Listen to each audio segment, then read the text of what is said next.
Olá, amigos da TVL, está começando o programa Nossa Gente. Meu convidado hoje do programa é o Lúcio Ricardo Reis, itajaiense que andou pelo estado e que escolheu, como tantos outros, Blumenau para viver. Prazer tê-lo aqui no programa, Lúcio. Prazer é todo meu e é uma satisfação em poder revê-lo. Sempre que você passava na frente do meu estabelecimento comercial, a gente batia aquele demorado papo gostoso. Com aquele chimarrão também, chimarrão, né? Cafezinho. Cafezinho na hora. Bom tempo aquele, né, Lúcio? Tempo que ainda deve voltar, né? Aliás, já se vai também um bom tempo, né? Sim, já faz coisa de 20 tempo. anos, né? É mais ou menos isso. Barbaridade. Bom, o senhor nasceu então em Itajaí. Em que região lá de Itajaí? Eu nasci no interior de Itajaí, na localidade chamada Brilhante, que fica entre Brusque e Itajaí, pela rodovia Oswaldo Reis. Algum parentesco? Olha, a família Reis, aqui do Vale do Itajaí, o Itajaí Mirim, vieram para esta localidade 4 irmãos Reis. Então, os nossos avós se localizaram na Serra do Moura, Itajaí, Joinville e Blumenau, né? E Brusque. Então, a família Reis é grande. Inclusive o que dá o nome à rodovia? Sim, Oswaldo Reis é parente de irmão de um avô meu. Pois é, eu conheço lá em Itajaí um radialista, o Adilson, né? Adilson. E o Dalto aqui, é teu parente também? O Dalto é parente por parte de também, o avô dele era irmão do meu avô. E o que a família se consolidou lá, trabalhando em que área, Itajaí? Olha, a família Reis, ela é descendente de Portugal. Os mais antigos dizem que tem sangue árabe. Então, a maioria dos reis são comerciantes. É porque ali tem Souza, tem Silva. Alves, Reis e Silva. Alves, Reis e Silva é uma família só. Então, que vieram para o Brasil, Alves, Reis e Silva, são tudo parentesco lá em Portugal. Então, são tidos como comerciantes. Meu pai foi comerciante, todos os meus tios comerciantes, meu avô era comerciante. Mas ficasse muito tempo na infância aí em Itajaí, não? Eu me mudei de Itajaí para Criciúma, tinha 8 anos de idade. Mas aí então tem uma vaga lembrança ainda do tempo de menino ali. Eu tenho a vaga lembrança porque não morava no interior. Meu pai plantava arroz, criava porcos, criava gado, fazendeirozinho, iniciando a vida, né? Então, e houve uma proposta para mudança de Criciúma, onde nos estabelecemos com beneficiamento de arroz amarelão, que na época não existia. Existia só aqui em Brusque e no Vale do Itajaí. Arroz amarelão, arroz de estufa, né? E arroz branco já tinha em diversas áreas e localidades. E em Criciúma, o sul de Santa Catarina não tinha o arroz amarelão. Então nós implantamos o sistema do arroz amarelão, um arroz que na época era muito bem vendido, muito bem aceito na região de São Paulo, Rio, Bahia, Paraná. Consumia muito esse arroz. E no estado do Rio Grande do Sul e Santa Catarina, arroz branco. Como se colhia, secava, descascava e pronto, é o tal do arroz branco e existe hoje. Agora, Lúcio, nesse pouco tempo de vivência em Itajaí, chegasse para a escola, né? Aqui. Sim, fui para a escola. É engraçado que de vez em quando falo para os meus netos, como é que é a escola naquele meu tempo e como é que é a escola do nosso tempo. A minha escola, que eu lembro como se fosse hoje, eu tinha 7 anos de idade, só podia entrar com 7. 7 anos de idade, fui para a escola. É um salão enorme, onde tinha uma professora só. Ela fazia o trabalho de diretora, merendeira, tudo. E tinha 4 filas de carteiras duplas, onde era o primeiro ano primário, o segundo ano primário, o terceiro e o quarto. Era uma professora só. Ela passava disciplina para cada série? Todas as séries, é uma professora só. O interior não tinha professora. A carteira que o senhor fala é aquela mesinha para sentar 2 pessoas? 2 pessoas. E não era cadeira, não, era um banco? Era um banco com um tinteiro com a tinta em cima e a caneta de pena, né? Essa é a minha escola. E um lápis de borracha, que a borracha era na ponta do lápis.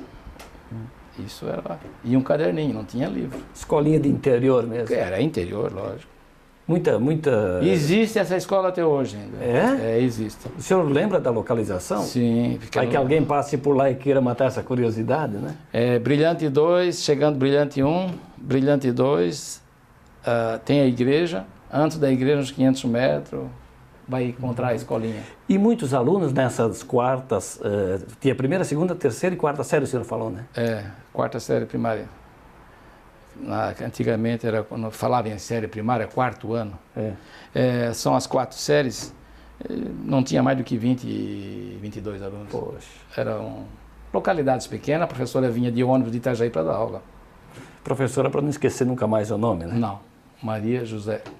Ninguém esquece da primeira professora. A primeira né? professora, a professora sabia tudo, ela ensinava tudo, sabia como lidar com as crianças, sabia como lidar com adultos, sabia lidar com as meninas, sabia lidar com tudo. Pois é, porque naquela época tinha outro sentido a educação, a aprendizado na escola. Era um respeito ao professor, à professora tremendo, né?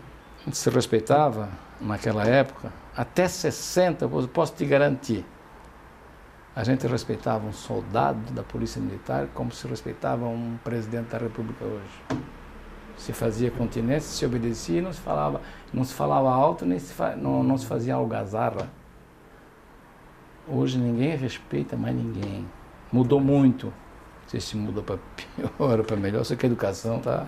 Mas esse formato também era em casa, pai, mãe, essas coisas. A palavra do pai era questão de ordem, né? Sim, senhor, né? Sim, senhora. O tratamento, na minha época, não vai se exigir dos meus filhos, dos meus netos, não vou exigir o mesmo tratamento, porque a vida se modernizou. Eu fui ler o primeiro jornal quando eu tinha 12 anos. De 12 anos, ler o primeiro jornal, o que é isso? Bom, então a mudança para Criciúma, com 8 anos de idade, isso que ano foi? Foi em 1958. Poxa, faz um tempo, né? Faz tempo. É obrigado as coisas terem mudado tanto assim. 58 é outra data. Foi em 1954, eu tinha 8 anos de idade, nasci em 46, em 58, eu me lembro de 58, foi quando eu fiz a formatura, engraçado, né? Formatura do primário. Pois é, e eu quero te perguntar uma coisa, 58 foi a primeira Copa que o Brasil ganhou, foi. Né? Tens lembrança desses momentos de futebol? Tenho, foi onde eu ganhei a primeira bola. O que é isso? 58, eu tinha 12 anos de idade e ganhei uma bola. Porque não tinha jogo na TV, era o rádio? Rádio. E vocês, a família, tinham rádio em casa? Tinha um rádio, a bateria, que não tinha luz elétrica. Reunia a família toda? Reunia a família, escutava uma missa de manhã ou de noite, ou uma música sertaneja, que era que meu pai gostava e cantava, né? Ali em Itajaí já tinha emissora de rádio naquela época, né? Tinha. Só que não se pegava a Clube de Blumenau ou a Nacional de São Paulo. A Clube é a primeira aqui. Itajaí não tinha. No estado. No momento. Pois é, agora no dia 25 de setembro comemoramos o dia do rádio. Bom, lá em Criciúma, continuaram os estudos, começou a trabalhar, ajudar a família também, porque você começava a trabalhar cedo naquela época. Eu com 12 anos de idade, meu pai fez uma cirurgia em Porto Alegre, precisava, e disse assim, meus filhos, a casa de vocês, e cuidem. Com 12 anos de idade, eu já começamos a cuidar dos negócios do meu pai. Com 12 anos de idade, meu pai colocou em nome meu e do meu irmão mais velho, uma firma cerealista Esperança Limitada, que era beneficiamento de arroz amarelão. Daí para frente a gente não parou mais de trabalhar e sempre trabalhou com a família unida. Meus irmãos todos juntos, para um bolo só. Família grande, Lúcio, não? Minha família são uns em 10. 10 filhos, o pai e a mãe são 12. A mesa era grande. É daquele tempo em que o pai sentava, que nem o senhor está aqui, na cabeceira na cabeceira da cama, da mesa, a mãe do lado direito, e se tivesse a filharada ao redor, se tivesse um convidado na outra ponta. Era tradição. Assim. Na época se visitava muitas famílias, né? Você recebia visitas também? Se fazia muita visita, é o que se faz hoje, né? Hoje as pessoas não têm tempo para fazer visita. Tem muita coisa. Você tem televisão, você tem futebol, você tem esporte, você participa do teu clube, você faz caminhada, você tem academia, você tem muita coisa para você fazer.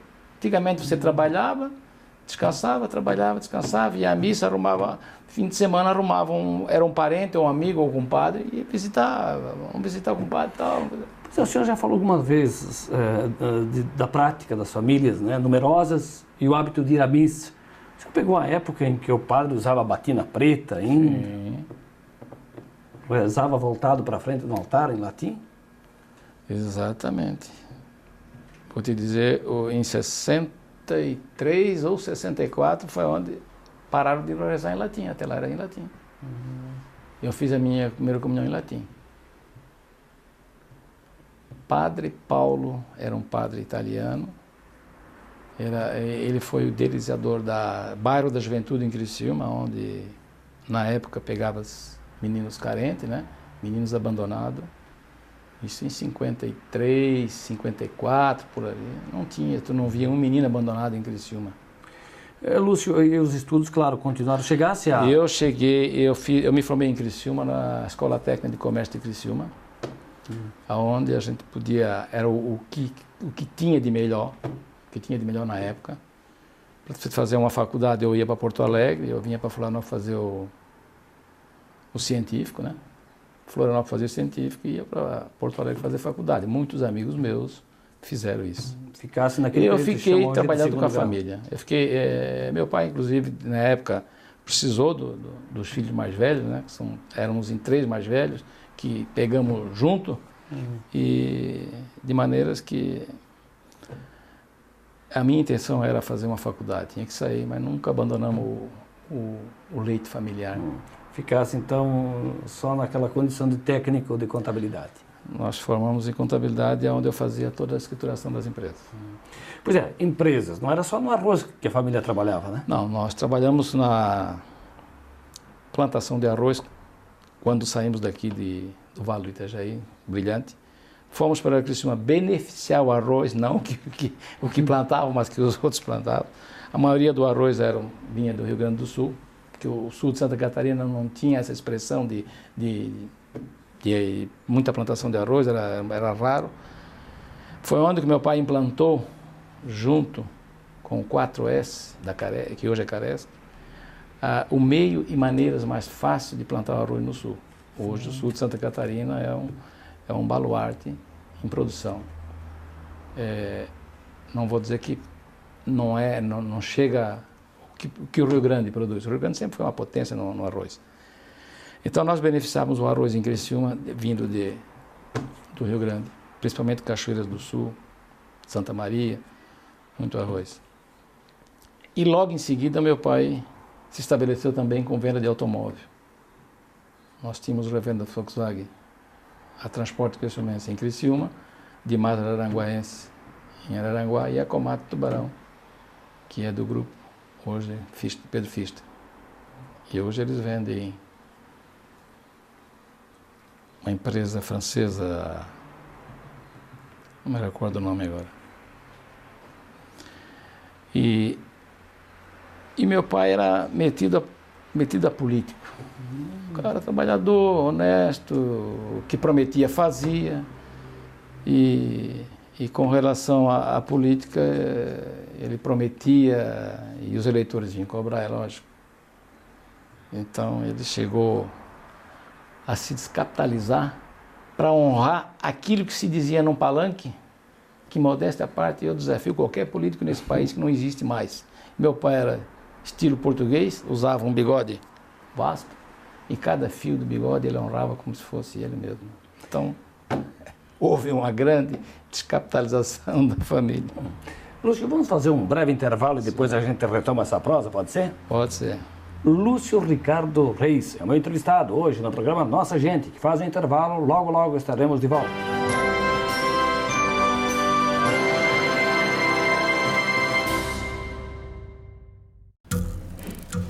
As formas de comunicação mudaram, porém a necessidade das pessoas serem ouvidas continua igual.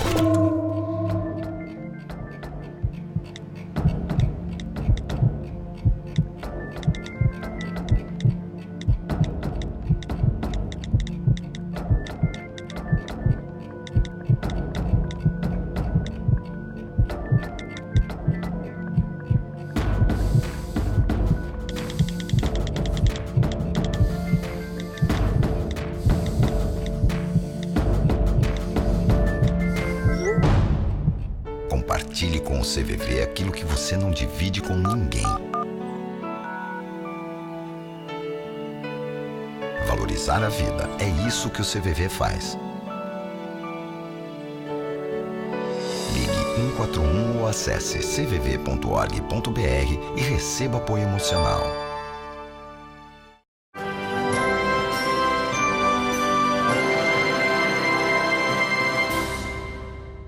Estamos de volta na sequência do programa Nossa Gente. Meu convidado hoje é o Lúcio Ricardo Reis, nascido em Itajaí, fez boa parte da sua vida no sul do estado, na região capital brasileira do carvão, né? Capital brasileira do carvão.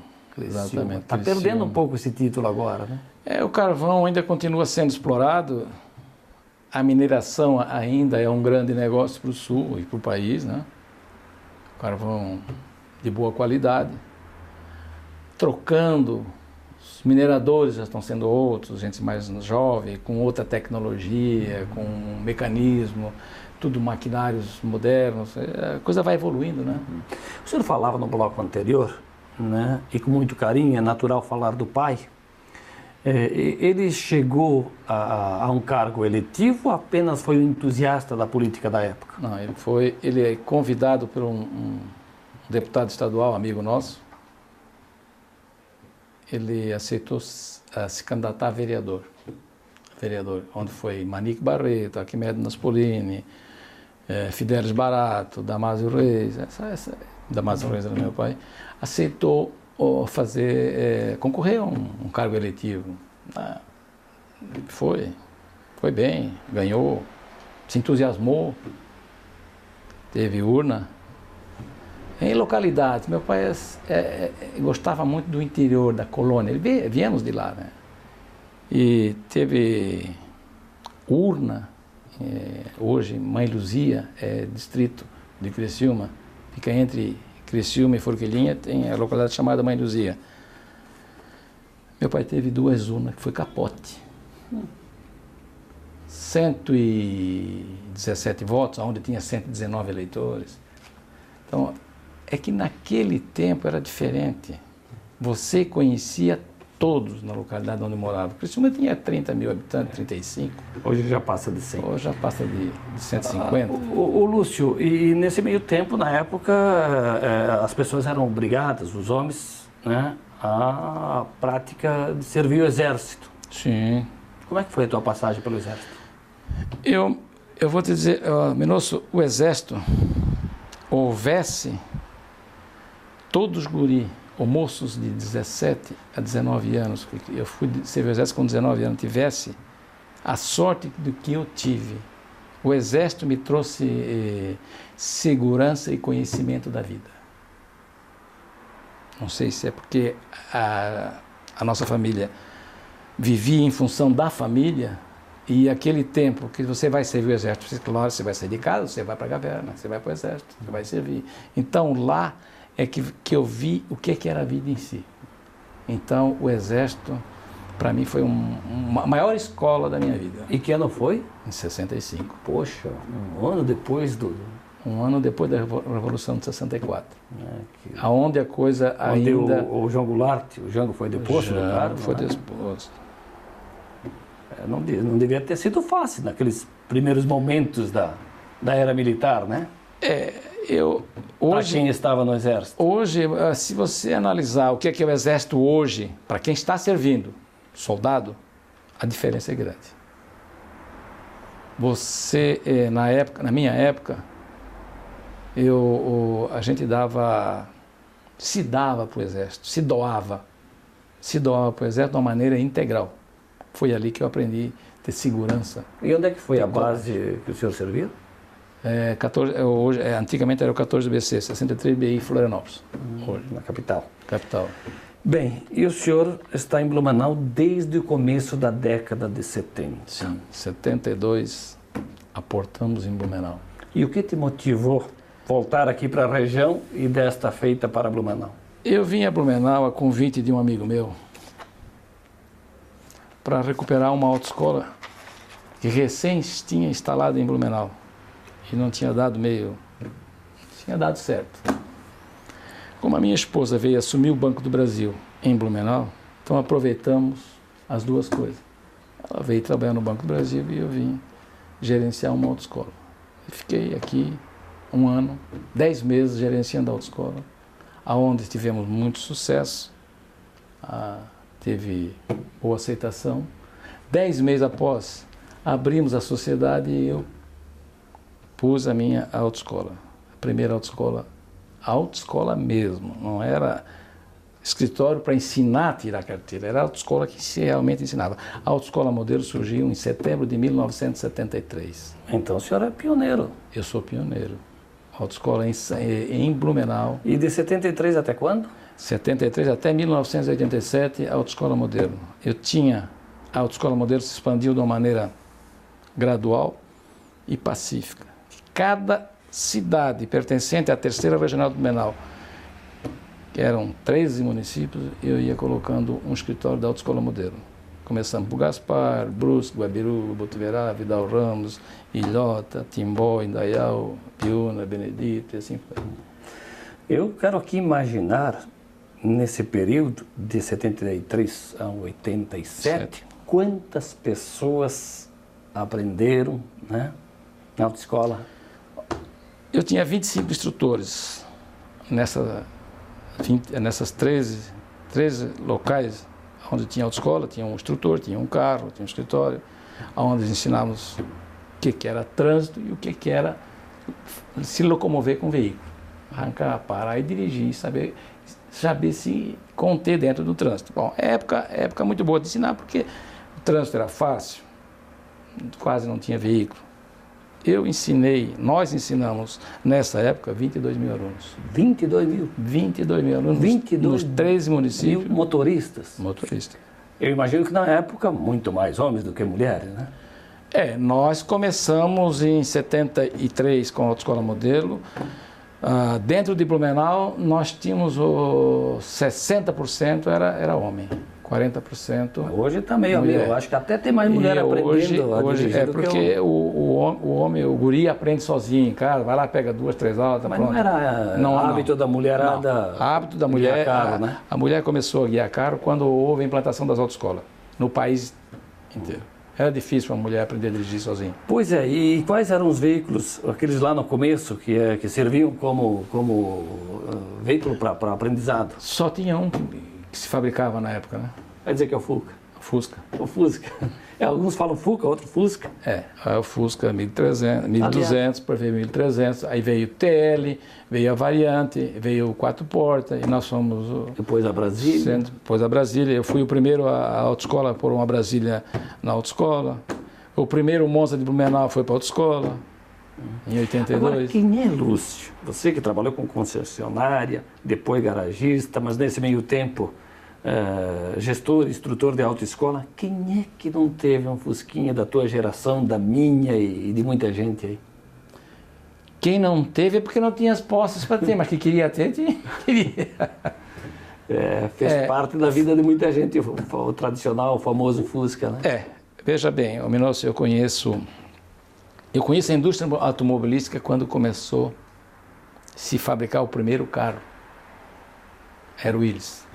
O Jeep da Willys, Overland do Brasil, era feito pela Willys, que depois a Ford veio comprar a Willys. Para te dizer, aonde eu morava, do lado, era a fábrica da carroceria do Jeep, Carrocerias Becker. Era fabricada a carroceria do Jeep em Criciúma e mandado para a fábrica. Bom. Quer dizer, eu conheço a história. Então, a relação automóvel se tinha na época a Willys, a primeira fábrica de automóvel, onde tinha o Itamaraty, tinha a Aero Willys e o Jeep, depois veio as caminhonetes.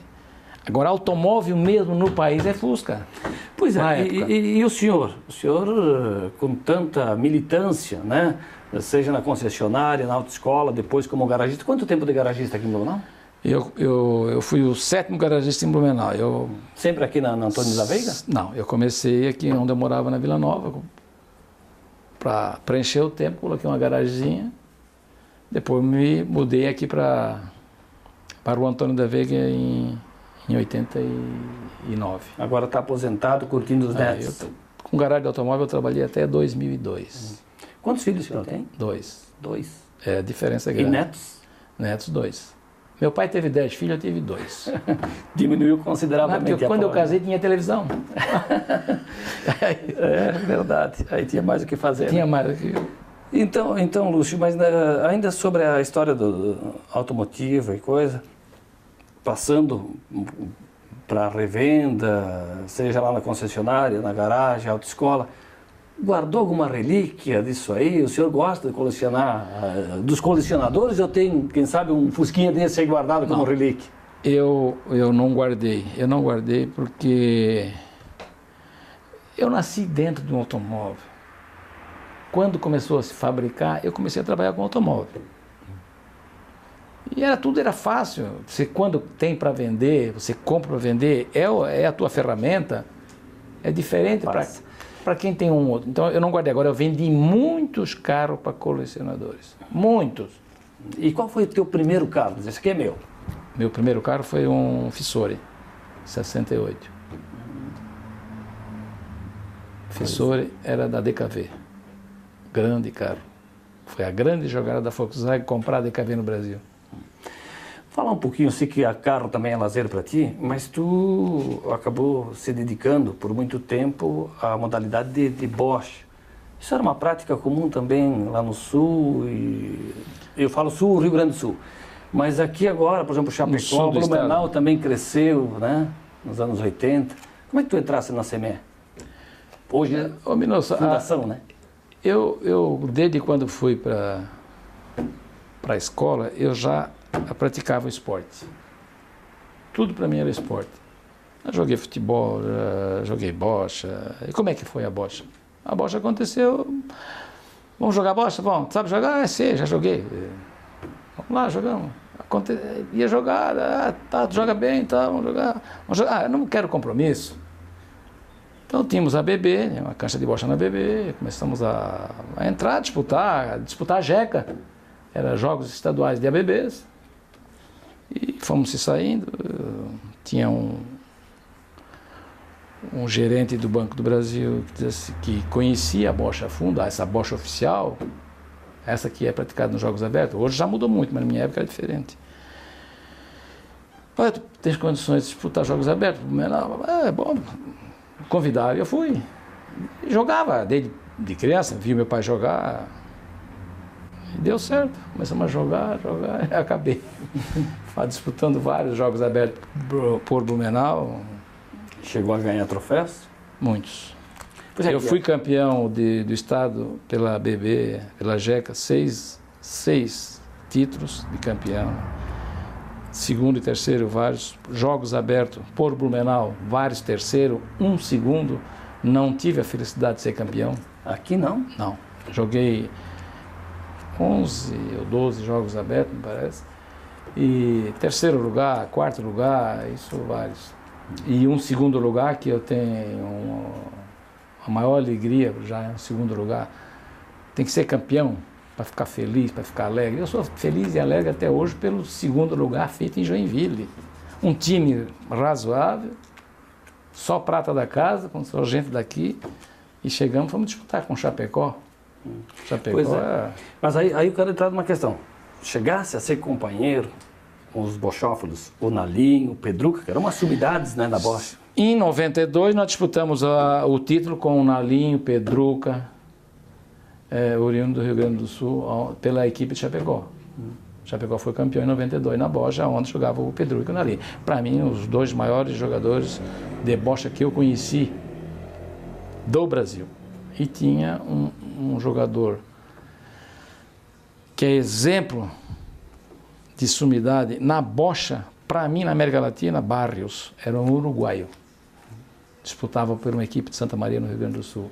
Eu vi um campeonato brasileiro, esse rapaz jogando bocha, eu disse, não, é coisa de...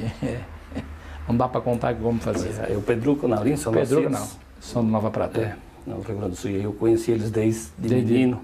E outros também que andaram por outros caminhos fazendo sucesso. Né? Lá é forte a Bosch. Mas a Bosch depende não só dela em si, né? mas também da cancha, que andou mudando também uma barbaridade. Eu me lembro do tempo em que a cancha lá, eu via na linha o Pedruca jogando naquela de terra lá de cupim. Terra, chão batida, né? A cancha mudou muito, e realmente no Rio Grande do Sul ainda tem. Em Santa Catarina, aqui principalmente, a nossa cancha é de cimento, de massa, né? Uma massa meio mole, com areião em cima. E a cancha depende de quem tem a cancha, de quem é propriedade. Ela pode, o camarada sabendo cuidar de uma cancha e equipar a cancha, é bom para jogar. Mas teve mudança, não fixou, não deu certo. Mas para mim, a melhor cancha é a cancha sintética. Muito técnico. Olha, a Bosch deu uma volta muito grande na cancha sintética. Tanto é que pararam de disputar na sintética. Por quê? Porque a Bosch, no Brasil, ela é mais do interior. Pois é, e a própria Bosch, na sua confecção, hoje também é outro material. Mas sim, eu me lembro quando era menino, era de nó de pinho. Sim. Chegasse a pegasse? Peroba e ela chumbada, né? Para aumentar o peso da madeira, então chumbava. Fazia um furo na bocha, assim. Por isso que o bochó tem que ser bom. Na época, era um esporte que com duas pessoas faz a festa. Né? Lúcio, por falar em festa, acabou, né? 30 minutos voa. E a história é longa. Eu quero até agradecer pela gentileza de ter aceito. Eu agradeço a oportunidade. Da tua vida, eu agradeço a oportunidade que você acabou de me dar, contando a minha história para a cidade que eu adotei como mãe. Porque morar 40 anos aqui já é uma cidade do meu coração, né? Do nosso coração. Eu já tenho filho nascido aqui. E aqui vou ficar. Lúcio Ricardo Reis foi o meu entrevistado hoje no programa Nossa Gente, que vai ficando por aqui. Te convido para seguir acompanhando a programação da TVL. A todos, um grande abraço.